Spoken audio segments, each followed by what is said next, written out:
Egy stúdióbeszélgetés lesz most, mégpedig sportról, technikai sportról. A vendégeim pedig Fogel Adrián és György Anett. Sziasztok, köszöntelek titeket! Szép jó estét! Két nagyon kedves csinos lány itt a stúdióban, ők az Oxo Energy Lotus Ladies Team autóversenyzői. Bizony jól hallják a kedves hallgatók, autóversenyzők és hölgyek, úgyhogy a téma mindenképpen érdekes lesz. Talán kezdjük azzal a dolgokat, hogy számotokra a technikai sportvilága az egyáltalán nem ismeretlen, de hát ki hogyan kezdte ezt az egész autósport, technikai sport életet, világot, hogyan csöppentetek bele? Kezdjük talán először, Adrián, mert azt hiszem neked a technikai sport múltad egy picikét több vagy hosszabb. Igen, életkoromból adódóan is. Én már gyerekkorom óta megszerettem, nagyon-nagyon szerettem a rallikat, és a magyar bajnokságokra is jártam ki, illetve hát az összes Forma 1-es futamot néztem még a tévében. Most már kicsit kevesebb időm van sajnos erre, mert a magyar track race csapatnak, az Oxo Racingnek is utazom minden versenyére. Igen, tehát ez a kamionverseny, amiről ugye beszélünk, és azt hiszem az egész ország már nagyon sok mindent, ugye főleg az óriás plakátok, hirdetések, egyéb dolgok miatt. Belecsöppentél ugye érdeklődés szinten, aztán utána, ha jól gondolom, versenyzővé váltál pikpak. Igen, 2 éve szerencsém volt, és be tudtam ülni egy Suzuki Swift versenyautóba, egy 1.3-asba, Purkuságonnak köszönhetően. Az a teszt az szerencsére jól sikerült, ezáltal kaptam rögtön egy másik lehetőséget is, hogy egy Lotus-t kipróbáljak, ezt a Lotus Elise-t. És nekem picit jobban ment, vagyis jobban éreztem a hátsó kerékhajtást, és így tettük le a voksot egyelőre annál, hogy akkor azzal kezdek. Csak aztán 2 verseny után átkerültem mégiscsak a Suzuki kupába a srácok közé, hát tőlük meg aztán nagyon sokat tanultam. Anett, veled mi a helyzet, hogyan indult ez az egész autósportolás? Nekem 2011-ben volt szerencsém kint lenni a Forma 1-en, ahol betétfutam volt a Lotus Ladies Cup.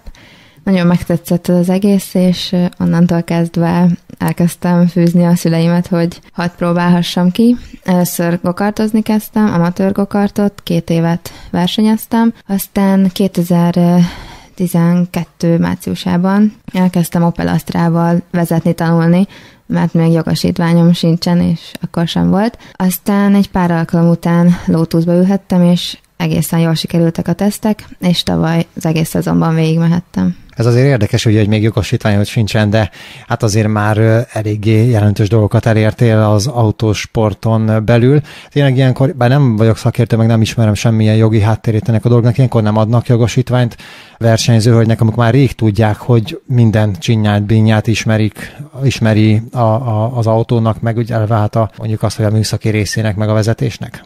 Sajnos nem. Sajnos nem, pedig milyen kár, ugye? Igen. Akkor most ugye a Lotus Ladies kupa, amiről beszélgetünk, tehát ugye ebben az évben mind a kettőtök számára ez lesz az aktuális, hogyha jól gondolom. Így van. Mit kell tudni az idei szezonról? Amit már lehet tudni? Volt nektek egy sajtótájékoztatótok nem is annyira régen, tehát én azon ott voltam, ott ismertelek meg titeket, és hát úgy körvonalakban tudjuk, meg hát nagyon sokan tudják, főleg az internetről, tévéműsorokról, stb., hogy mi ez az egész kupa, ami létezik, de valahogy 3 vagy 4 évvel ezelőttről kezdődik a Lotuszozásnak, a Lotus Ladies kupának a története?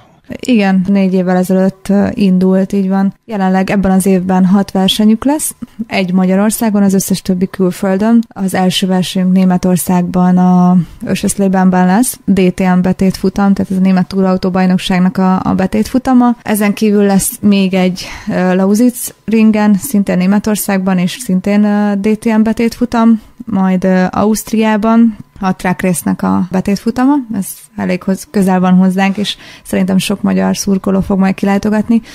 Lesz ugye Magyarországon, Szlovákia ringen, és a zárófutam Indiában. Melyik helyszínt tartjátok a legérdekesebbnek, legizgalmasabbnak? Én Indiát. Ugye tavaly volt lehetőségünk menni a pályán, mint a pálya, mint maga a környezet. Nagyon jó, és nagyon jók a körülmények is. Hát én szinte egyébként erre számítottam, hogy az India az mindenképpen nyerő lesz. Nálad, Adri? Hát itt sok minden kihívás lesz, mert azért Németországban az időjárás is elég könnyen beleszólhat, illetve Ausztriában, hogy mennyire lesz izgalmas. Nagyon várom én is Indiát, ott még nem jártam. Mindenképpen érdekelhet, illetve Ausztria, meg én a Hungaroringet is nagyon-nagyon szeretem. Úgyhogy az összeset nagyon várom. Egy kis zene itt a Rádió Szentendrén, az FM 91.6-on, utána folytatjuk a stúdióbeszélgetést. A Lotus Ladies kupa versenyző hölgyei is rettenetesen nagy tempóval szoktak száguldozni az épített pályákon, és a stúdióban itt van Fogel Adrián és György Anett, akik az Oxo Energy Lotus Ladies teamnek a versenyzői. No hát, mennyi is az a tempó, amivel szoktatok menni egy Lotusszal? Kinek mi a sebesség rekordja? Szlovákia ringen 200 körül van a maximum sebesség, a Hungaroringen ilyen 180. Meddig szokott tartani egy verseny? Mit lehet tudni? Hány percesek ezek a Lotus Ladies futamok? Fél óra, jól tudom, nagyjából ez ilyen 12 kör plusz egy körre jön ki. Hát szerintem pont elég. Hát igen, azt gondolom. Én azért nem egy-két autóversenyt láttam már, főleg ugye túrakocsi versenyeket, ahol hát a nagy túraautók azok nem egyszer, kétszer, 2-3 órás futamokon vesznek részt, augusztusi, júliusi hőségben. Most ugye nyilván ugye rövidebbek tehát a versenyek, a versenyfutamok, de azért eléggé kemény lehet, nem a versenyautóban például egy nyári jó meleg napon. Abszolút, amit ettél, azok az ilyen endurance futamok, igen. Nekünk igen szerencsére, hogy mondjuk ott váltják is egymást a sofőrök. Igen, sokszor megterhelő is, mert ugye ilyenkor a fülkében azért lehet 60-70 fok is, plusz be vagyunk öltözve overallba, úgyhogy a fejünkön is ugye van maszk. Az autóknak az ablakai ugye nem lehetnek lehúzva, mert ez is szabály, és akkor még emellett koncentráljál egy elég magas adrenalin szinten. Úgyhogy nagyon megterhelő tud lenni, de hát felkészülés ezeken próbál segíteni. Na, akkor erről beszéljünk a felkészülésről, tehát mi az, amivel tudtok egyáltalán mindenkivel szemben szintet tartani, küzdeni, hogyha mondjuk pozícióban vagytok, akkor ugye plusz erő, plusz energia kell, hogy nyerjen az ember. Tehát a felkészülés az hogyan zajlik nálatok? Elsősorban szimulátorra, az rengeteget számít, illetve fizikai felkészülés, különböző edzések, vannak kifejezetten autósport edzések, például a Fit for Race, illetve CrossFit, és egyéb ilyen fizikális felkészülések, illetve a mentális felkészülés is sokat számít, átvenni a pályákat kanyarról kanyarra, és ezeket tanulmányozni. Ezek a korábbi sportokból valamit azért lehet még hasznosítani, tehát ugye a gokártot említettétek, meg hát ugye a motor, illetve kamion sport, ami így képbe került nálad, Adri. Ezek valamennyire használnak, akár csak a figyelésük is, meg ott ugye a gokártban megalapozása, hogy utána egy ilyen Lotus versenyautóval igazán felkészülten ott tudjatok lenni? Igen, a gokárt az szerintem az összes autósportnak az alapja. Nagyon jól megtapasztalsz benne határokat, illetve magát a versenyt is, ugye, hogyha így Anett tudom mondjuk erről többet beszélni.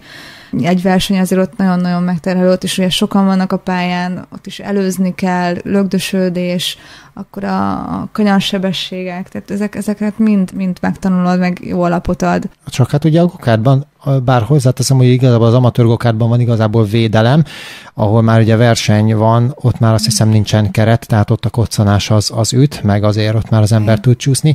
Ezek azért azt gondolom, hogy jó alapot adnak. Igen, ugye én csak amatőr szinten gokartozom. Egyszer volt szerencsém kipróbálni versenygokartot, teljesen más nyilván, mint az amatőr. Amatőr gokartban az előzéseket, a védekezést nagyon jól lehet gyakorolni, és ott sokkal jobban kell koncentrálni, hiszen a kanyarok hamarabb következnek, mint például egy nagy pályán. Erre jó nagyon a gokárt. Korábbi sport, tehát tevékenységgel, sportértekben mik azok az eredmények, amik nagyon kiemelkedők voltak? Mondjuk az, hogy innentől kezdve, hogy megismertétek, megszerettétek magát az autósportot, utána milyen célok voltak, és milyen eredmények lettek? Én sokáig kosaraztam, tehát semmi köze nem volt az autósporthoz, illetve a hobbimban, ott ilyen kosárban országos másodikak lettünk, illetve, de hát ez mind a ifi korosztály, persze. Illetve egyszer voltam egy wakeboard versenyen, ahol szintén amatőr kategóriát megnyertem, a snowboard meg számomra még a hobbi szinten, de hát azt elég intenzíven űzöm. Én igazából a sportban nem nagyon értem eredményeket, többfajta sportot kipróbáltam, például röplabdát, meg kickboxoltam, de versenyszerűen semmit. Tehát mindenképpen akkor ez most mindenképpen egy olyan kihívás, amiben egyrészt szeretnél kézzelfogható jó eredményeket is csinálni, és a technikai sportban pedig, mivel hát ugye ez a Lotus Ladies eleve egy új dolog Magyarországon, tehát akkor itt lehetőséget láttok mind a ketten ugye arra, hogy valami olyan cél valósuljon, amit már régen szeretnétek elérni eredményt? Igen, szerintem mindkettő névén mondhatom, hogy a legjobbra törekedünk. A felkészülést ezt nagyon-nagyon meg kell nyomnunk mind a kettőnknek, mind a mentálist, mint Kis Norbi, a kamionversenyző nagyon sokat segít nekünk ebben. Mind a pályán, hogyha elmegyünk edzeni, akkor ugye átveszük a telemetriában, hogy mit hogyan csináljunk másképp. Akkor az otthoni szimulátorokban még ott is szintén én szoktam neki küldözgetni az adott köröket, hogy kérlek nézd meg, hol vagyok még hátrányban, sok helyen, de azért amin lehet javítsunk. Így próbálunk minél jobban felkészülni erre az évre, és a legjobb eredményt elérni. Hát, hogy említetted Kis Norbit, akkor itt most legyen szó azokról, akik a háttérben dolgoznak, tudástapasztalatot átadnak, illetve hát eleve, hogy a csapatról mit lehet tudni az Oxo Energy Lotus Ladies teamről. Ez mikor alakult? Kik azok, akik segítenek tehát titeket? Ez idén alakult, most nem olyan régen. György Gábor, Anett édesapja a csapatfőnökünk, aki nagyon jól kezel mindent, minden hisztit és minden erőfeszítést. Tehát ő nagyon sokat segítkezik, illetve Jobbágy Ákos, aki talán a Szentendreiek számára nem annyira ismeretlen, ő itt él, úgyhogy elsősorban nekik köszönhetünk nagyon sokat, illetve a támogatóinknak, az Oxo Energy Drinknek, Paint Plus-nak. Versenyfelszerelés. Illetve nagyon sokat köszönhetünk a GFS Motorsportnak is, aki nekem a pályámat próbálta elindítani, illetve ő egyengetett. Hát itt most nagyon sok dolog van, amiben belekapaszkodhatok rögtön, tehát ugye egy az, hogy Szentendréhez kötődtök. Itt most el is mondom a kedves hallgatóknak, hogy a műsorszám, hogy ez ugye szokott lenni, el szokták mondani, hogy a műsorszám termék megjelenítést tartalmazhat, és hát van egy ital is, ugye, ami támogatja az egész csapatot, tehát ő nekik ugye természetesen köszönet ezért, és hát ugye Szentendre és a Dunakanyar pedig az itt kapcsolódik be, ugye a GFS Motorsport és a környékünkön, közelünkben van. Versenyautók is készülnek, hogyha jók az információt, tehát a technikai háttér, műszaki háttér ott van. Így van. Ők most csinálnak egy másik, a Suzuki-t, ahol én végül is elkezdtem versenyezni, Suzuki Swift Cup-ot. 1.6-os versenygépek lesznek, és ez egy nagyon jó felkészítő széria volt számomra. Tehát ott tanultam meg mindent, vagy nagyon sok mindent, ami a versenyzéshez szükséges, úgyhogy nagyon köszönöm nekik. Igen, hát Szentendre és környéke meg a Dunakanyar, azért erről valamilyen szinten mindig híres volt, hogy akár ralliban vagy gyorsági sportban mindig valami csapat, vagy valaki személy köthető volt ugye a Dunakanyarhoz, de azt hiszem neked is vannak ilyen Szentendre-béli emlékeid itt stúdión kívül még, amikor megérkeztél, beszélgettünk ilyenről. Igen, én Szentendren laktam, illetve fogok is. Az egyik kedvenc városom, én itt érzem igazán otthon magam. Nekem ez az otthon. Nagyon tehát hogy ilyen visszatérés lesz most idén? Abszolút, igen. Anett, most ugye kiderült, ráadásul Adri által, hogy édesapád a csapatfőnök, vagy csapatvezető. Igen, hát szerénykedtél, ezt nem nagyon említetted. Hogyan van ez a kapcsolat?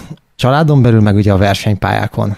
Hát a versenypályán abszolút úgy gondolom, hogy ugyanúgy kezel, mint Adrit, tehát ott, ahogy ő is mondta, nem vagyok a lánya a pályán. Szerintem nagyon jól meg leszünk így, hogy sok dolga lesz, és nem fog az, hogy hátráltatni, de nem lesz ott állandóan a nyakamon, illetve sokkal jobban el fogja tudni látni a felteit, mert ugye tavaly, mint apuka vett részt a versenyeken, idén meg, mint csapatfőnök. Nem félsz tőle? Nem. Hát, hogy esetleg azt mondja, hogy na hát most aztán ilyen és ilyen eredményt el kell érni, és hogy még esetleg mégse tudod azt, amit ő mond, vagy ő elvár. Ilyen nincs. Szerintem sosem volt olyan, hogy azt mondta, hogy most itt és itt kell végezned. Ő örül minden egyes eredményemnek, de nyilván annak örül, hogyha minden előrébb végzem. És gondolom a biztonságnak legfontosabb az, hogy teljesen éppen karcmetesen visszaérkezz a díjkiosztóra. Hát igen, ez egy komoly feladat, ugye mindenkinek, hogy hogyan és mi módon tudja a családban akár kezelnie, de hát ez nálatok akkor azt hiszem teljesen rendben van így. Gondolom beszélgetetek én, hogy mi az elvárása, vagy mit szeretne? Épségben lejönni a pályáról, de nyilván a minél jobb eredmény az számít. Szoktátok esetleg, vagy láttátok meg korábban egymást úgy a pályán, hogy odafigyeltél mondjuk a célegyenesben, hogy ott van apu, és akkor most ez erőt adott neked, hogy ott szurkol, figyel téged, vagy ezt ki tudod kapcsolni a verseny közben, mikor beülsz a volán mögé, hogy most akkor te versenyző vagy, és semmi másra nem figyelsz, még mondjuk apunak a jelzéseire se. Igen, abszolút. Nem szoktam figyelembe venni, hogy ki áll éppen a box utcába, vagy... Tehát ezt teljesen ki tudom zárni, és csak a versenyzésre figyelek. Hát akkor kézzenek következik, itt a Rádió Szentendrén, utána folytatjuk a beszélgetést, és mindenképpen maradjanak itt az FM 91.6-on. Az Oxo Energy Lotus Ladies teamnek a két versenyző hölgye van itt, Fogel Adrián és György Anett, folytatjuk tehát a beszélgetést. Milyen is egy verseny hétvége a Lotus Ladies kupában? Tehát azt már ugye tudjuk, hogy több helyszínen lesztek, tehát nemzetközi versenysorozat, épített pályán zajlik, de hát hogyan is kezdődik egy verseny hétvége egyáltalán, mivel és mikor szokott ez lenni? Általában pénteken szoktak lenni a szabad edzéseink, 3 vagy 4, utána szombaton van egy időmérőnk, ami 30 perc, és szombaton van még egy futamunk, ami 30 perc plusz egy kör, és vasárnap rendezik meg a második futamot, ami fordított rajtsorrendben zajlik. Az első 5-öt, illetve 6-ot fordítják meg, attól függően, hogy hányan vagyunk, és így áll össze egy verseny hétvége. Ugye életkorokat nem kérdezünk, ezt már tisztáztuk, de ránézésre te még azért biztosul is vagy. Igen. Hogy jön ez össze? Hogy ez időbeosztás, tehát belegondolok, hogy itt ugye valójában jól gondolom, hogy már szerdán kell készülnötök a verseny hétvégére, és valamikor jó esetben ugye hétfő reggelre már hát olyan tanulóképes állapotban kéne lenni? Így van, általában szerdán már megyünk a pályákra, főleg ha külföldön vannak versenyek. Hát nehezen összeegyeztethető, de nem lehetetlen. Nyilván próbálok az iskolában is minél jobban tanulni, de bizony, amikor versenyek vannak, akkor 1-2 nap haladékot szoktam kérni, hogy tanulhassak, mert hétvégén nincs időm erre, de általában a tanárok elnézőek. Szóval neked azért ezt gondolom egy nagy feladat lehet, főleg, hogyha még tovább is tanulnál, tehát ilyen komoly célok vannak, még az autóversenyzés mellett, akkor ez oda kell figyelni mind ugye az iskolára, mind pedig a sportra.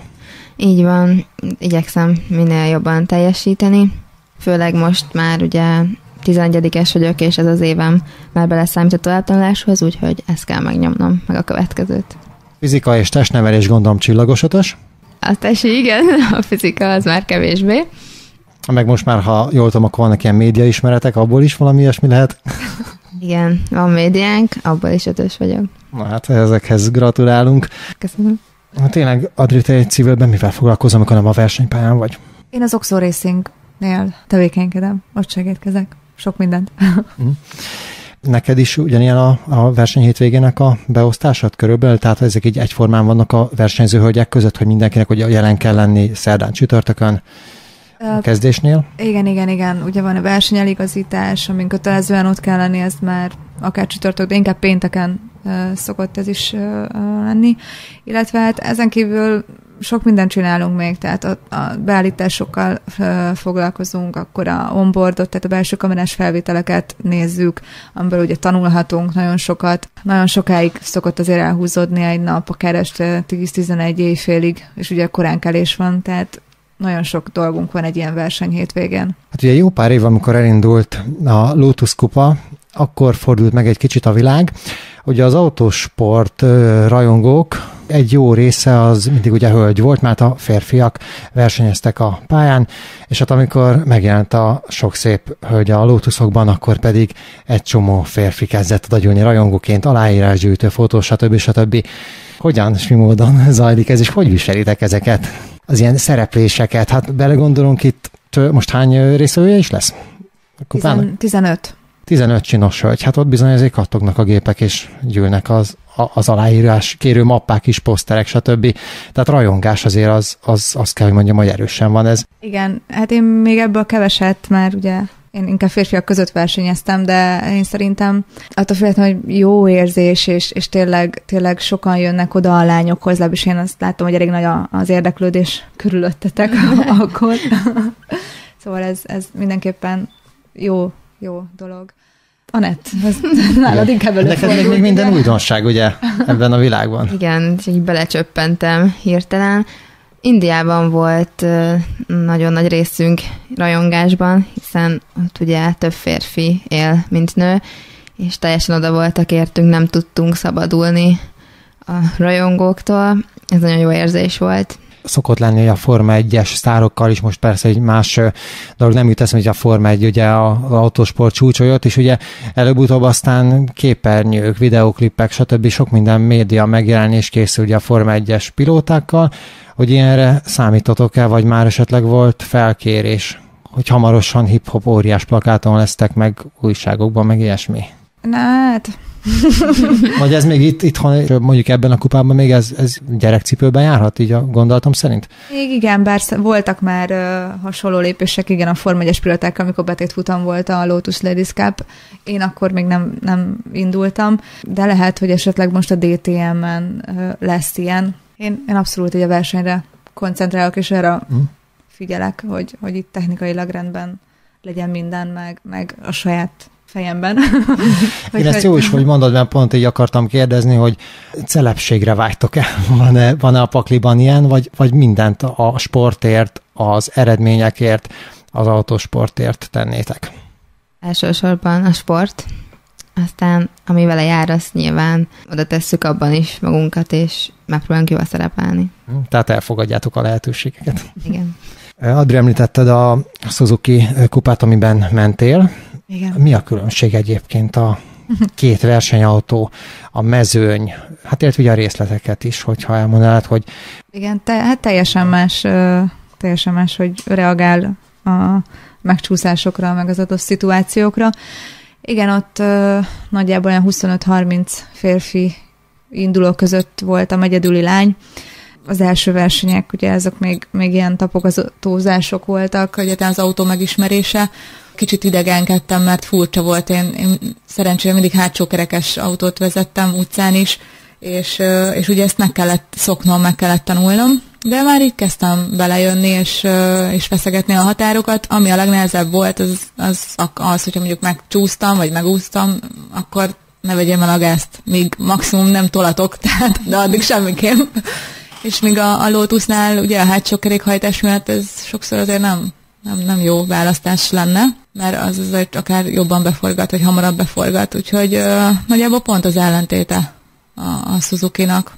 De jó, mert edződik az agy, meg a technika, hogyha mind a két autótípust vezeted. Én szerettem a Suzukit is nagyon, főleg a srácokkal, mert ők azért nem igazán figyelnek úgy egymásra, hogy most egy lány, akkor jobban, akkor segítsük.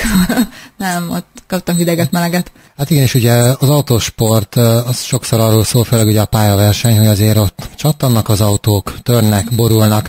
Volt-e már olyan élményetek, amire azt mondtátok, hogy hát igen, ez egy kicsit ijesztő volt, és hát igen, valami a nevetés már valamit sejtett, tehát akkor ezek szerint volt, mint a kettőtöknek olyan, ami kisebb-nagyobb kárral jár, de hogyan emlékeztek erre? Mi volt a legemlékezetesebb? Nekem volt 2 nagyobb balesetem is, mind a 2 Szlovákia ringen. Nehéz visszaülni az autóba, de szerintem minél hamarabb vissza kell ülni ahhoz, hogy elfelejtsük azokat az emlékeket, és ugyanúgy tudjunk tovább menni, ahogy előtte. Nekem ez sikerült legyőznöm, hogy ugyanúgy visszaültem, és igen, megyek tovább. Hogy mind a 2 a Szlovákia ringen sikerült? Ez a pálya veszélyes? Veszélyesnek bizonyul, vagy hogy? Nagyon gyors. Gyors. Igen, igazából a kedvenc pályám, bár mind a 2 ott történt sajnos, az egyik az én hibámból volt, a másik az nem az én hibámból, szerencsétlen szituációk voltak.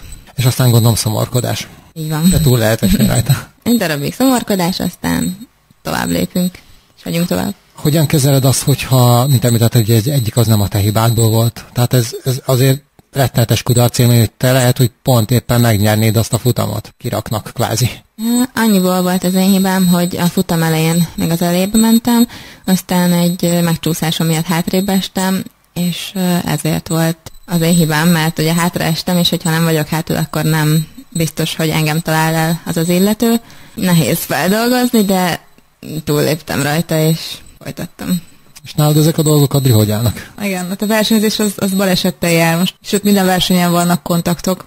Ezeket, ha jól kezeled le, akkor nem lesz nagy baj.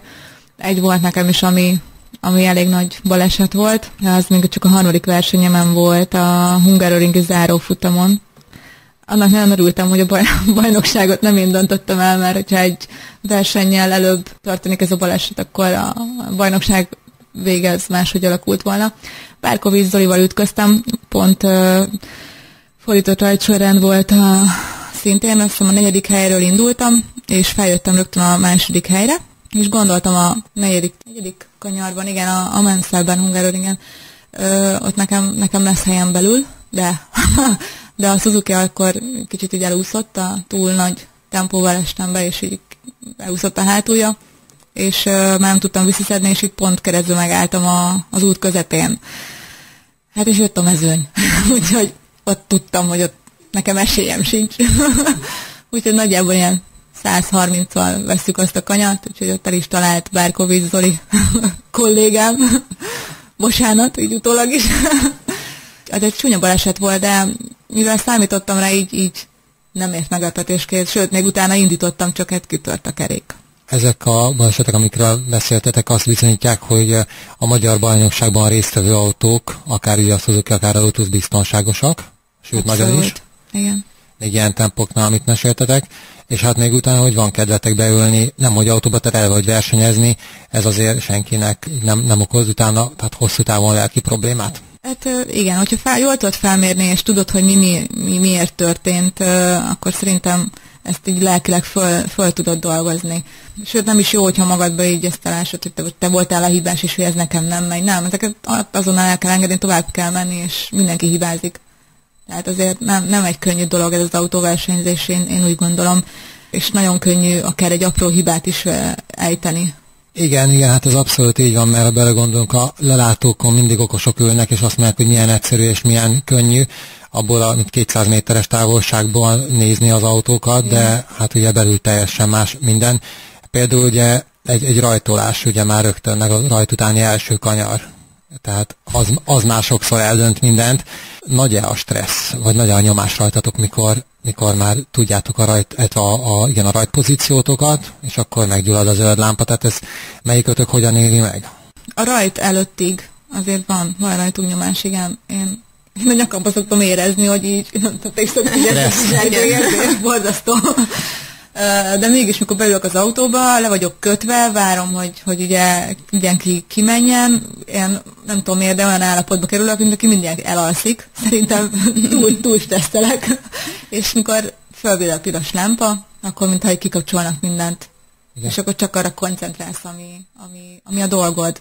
Semmi olyan, hogy most vajon ki mit csinál, hol a pálya körülöttem, bármit.